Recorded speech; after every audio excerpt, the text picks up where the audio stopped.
कि इसी तरह हमने देखे कि किस तरह की भीड़ अमरीश जी लगाए हुए हैं, किस तरह से माताओं बहनों के दिलों में जगह बना लिए हैं। बच्चे किस तरह से सुन रहे हैं, जो बच्चे अपने आप को खड़ा नहीं पा रहे थे वो गा रहे हैं, नृत्य कर रहे हैं, डांस कर रहे हैं। हमारे ये विद्यालय की उन्नति बता रहे हैं कि आज निराला सर बोले सबको आज़ादी पसंद है, एक तोता को भी। तो हम लोग पढ़ा करते हैं, हम पंछी उन्मुक्त गगन के पिंजर बंद न गा पाएंगे, कनक तीलियों से टकराकर पंख टूट पाए जाएंगे। तो वो तोता कहती है कि अगर हमें सोने के पिंजरे में भी रखोगे तो हमें खुशी नहीं मिलेगा। हमें सोने के कटोरी में मेवा दोगे, दूध दोगे, वो हमें पसंद नहीं है। हमें पसंद वो तिलकोर जो गांव में हमारे ग्रामीण महिला सब बोलती है, मिर्ची जो हमें घूम घूम के पसंद है। तो आज़ादी सभी को पसंद है। आजाद हिंद फौज ने जो हमें आज़ादी दिलाई है, जो शहीदों ने आज हमें आज़ादी दिला के हमें बोलने का मौका दिया है, जो हम आप लोगों के बीच उपस्थित हुए हैं, हमारे बच्चे डांस कर रहे हैं, नृत्य कर रहे हैं, ये आज़ादी का देन है, ये संविधान का देन है कि हम आपके बीच आज जात पात के लिए लड़ाई लड़ रहे हैं। लेकिन उससे आगे चल के हमारे शिक्षक लोग अपने बच्चे को तैयार कर रहे हैं कि ये ना जात है, ना पात है, ना धर्म है। हमने त्रिवेणीगंज में एक आवास्य में जाके देखे कि किस तरह से पंडित और मुल्ला का कहानी कहा करते थे, दिखाया गया, नाट्य प्रस्तुत किया गया।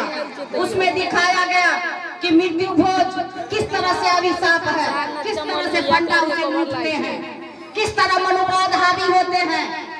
तो साथियों, 79 बरस पूरा हो चुका है हमारे आजादी को, ये 80वां साल है। इस 80वां साल में हम नहीं इस आजादी को पहचाने, हमने अपने आप को पहचाने, तो अब कब पहचानेंगे। आज हम देख रहे हमारी महिला भी उतने ही उत्सुक है, अपने आप को पहचान रही है, जान रही है कि आप भागीदारी, अरे आजादी में तो मेरी भी भागीदारी थी ना। आजाद कराने के लिए हम महारानी लक्ष्मीबाई भी न मरी थी, शहीद हुई थी। उसमें बहुत महिलाएं थी, वीरांगनाएं थी, जिनकी मांग का सिंदूर छीना गया। वो माताएं का दर्द क्या बयान होगा, जिनके कोख के बच्चे उजड़ के सामने में गोली के छल्ली छल्ली हो गए। उन बहनों से पूछिए जो कलाइयां कैसे सुनी हुई। तो इस आजादी में जो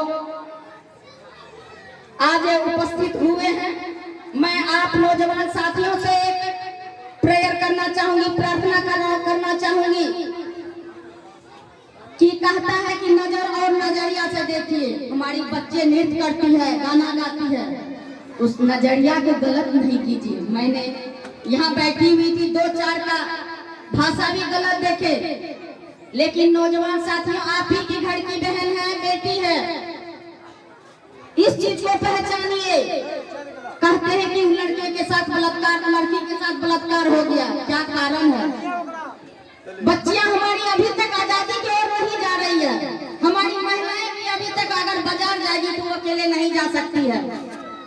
सपोर्ट कीजिए, उसका मजाक मत उड़ाइए। वो आपकी ही बहन है, वो किसी की बहन है, किसी की बेटी है। अगर वो सुरक्षित घर जाना चाहती है तो उसको घर पर पहुंचाइए।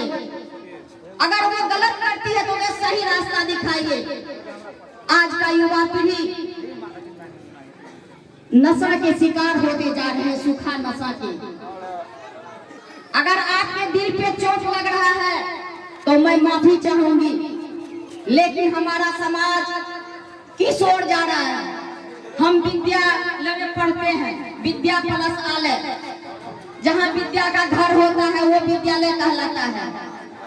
उसमें हमें शिक्षा मिलती है, हमें संस्कार मिलता है। क्यों कहा जाता है कि आप पढ़ाई लिखाई करो, पढ़ो। पहले कहते थे, कहावत था, पढ़ोगे लिखोगे तो बनोगे नवाब, खेलोगे कूदोगे तो बनोगे खराब। लेकिन अब तो साबित हो गया कि खेल कूद के भी आप बड़ा आदमी बन सकते हैं। लेकिन गलत मीनिंग मत मनाइए। आप अपने माँ का सुहाग मत गुजारिए, आप अपने माँ के कोख को गाली मत सुनाइए। आपका एक शब्द, आपका एक रास्ता, आपका सही रास्ता आपको मंजिल तक पहुंचाएगा। आपकी माँ सीना चौड़ा करके कहेगी देखो वो मेरा बेटा जा रहा है। 3 महिलाएं थी, मैं आप लोगों को एक कहानी कह रही हूँ, मैं तो ज्यादा समय नहीं न ले रही हूँ। 4 महिला जा कुआं पे पानी भर रही थी। एक महिला कहती है मेरा बेटा विदेश में पढ़ रहा है। दूसरा बोली मेरा बेटा तो इंग्लिश में बोलता है। तीसरा बोली मेरे बेटा का तो जवाब ही नहीं है। चौथा चुप रहा, क्योंकि वो किसान का बेटा था, वो घर में रहता था, वो माँ बाप का आज्ञाकारी बेटा था। तो सबके बेटे उस कुआं पे पहुंचे, तो सब हाय हेलो करके हाँ माँ ठीक है आओ निकल गए। लेकिन जो किसान का बेटा था वो दर्द समझता था, हमारे माँ बाप किस दर्द से हमको पढ़ा रहे हैं, इसी स्कूल में सरकारी स्कूल में ही पढ़ाते हैं तो किस दर्द से पढ़ा रहे हैं। तो अपने माँ के माथे पर से खड़ा ले लेता है और माँ को कहता है तुम तो पानी भरने में थक गई हो, तुम आओ हम पानी लेके जा रहे। सब महिलाएं का मुंह सर नीचे हो जाता है और महिलाएं गर्व से चौड़ाते। मैं चाहती हूँ आप बच्चे इसी तरह बनो, माँ बाप का सर ऊंचा करो। मैं इसी के साथ समय नहीं लेते हुए सब विद्यालय परिवार को 15 अगस्त की शुभकामनाएं देती हूँ। इसी के साथ मैं क्रांतिकारी लाल सलाम भी करती हूँ, प्रणाम करती हूँ। जय हिंद, जय भारत।